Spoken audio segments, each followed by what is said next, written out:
2014년 4월 26일 오전 11시 35분. 소음과 먼지로 가득한 울산의 한 공장. 한 치 앞도 보이지 않는 작업장 안에서 비상신호가 작동했습니다.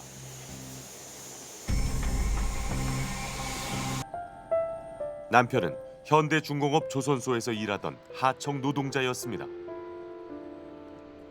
저희 남편이 조선소 일을 한 12년을 했어요. 12년을 하면서 완전 베테랑이에요. 웬만한 조선업계의 이제 분들은 어느 정도 다 알 정도로 일을 엄청 잘했어요.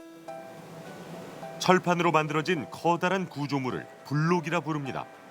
배의 몸체에 해당하는 이 블록을 이어붙이면 하나의 대형 선박이 완성됩니다. 정범식 씨는 이 블록 안으로 직접 들어가 녹을 제거하는 샌딩공이었습니다.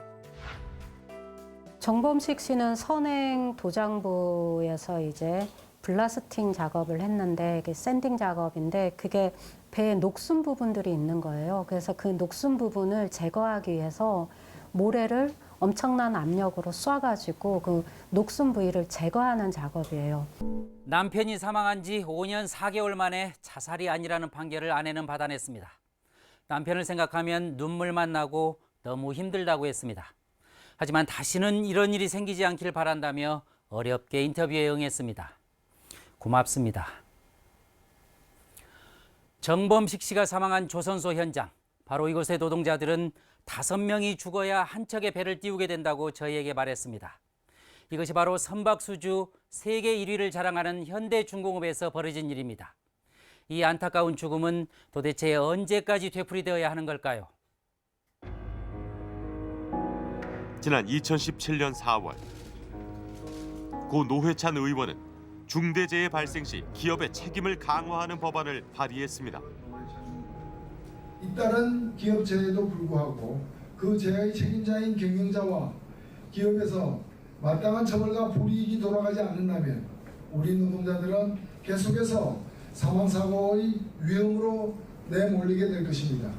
이제 국회가 중대재해 기업처벌법을 신속히 통과시켜 이러한 인재 기업재해가 반복되는 것을 막아야 합니다. 법안은 법사위 전체 회의에서 단 한 차례 설명회가 진행됐을 뿐 법안심사소위원회에 회부조차 되지 못한 채 결국 폐기됐습니다.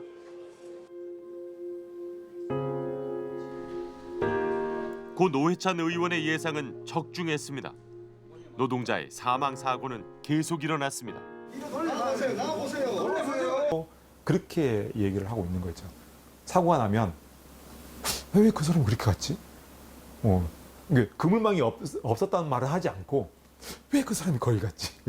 그래서 이제 그 사람한테만 무슨 문제를 제기하는 거죠. 그 사람이 잘못해서 사고로 이어졌던 그런 시설의 문제가 있었고 그 사람이 잘 몰랐던 안전 교육의 문제가 있었는데 그것을 다 관가하고 그 사람이 그렇게 한 행위만 가지고 문제를 삼으니 똑같은 일이 반복되는 거죠. 현대중공업 측이 만들었다는 합의문 초안에는 형사처벌을 원치 않고 심지어 선처를 바란다는 내용이 들어있습니다. 법적 책임을 따질 경우 원청에 유리하게 적용될 내용들입니다.